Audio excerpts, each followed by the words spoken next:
In the Ocean Citizen project, we are looking forward to apply processes and techniques that have been previously developed at an experimental or pilot scale in order to apply them at a larger scale.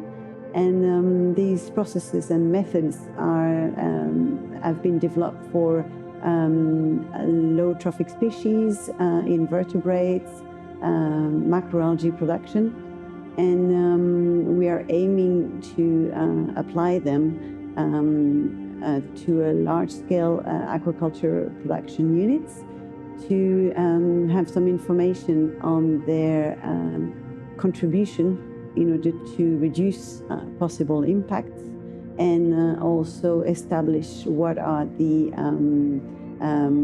production that we could obtain from these species within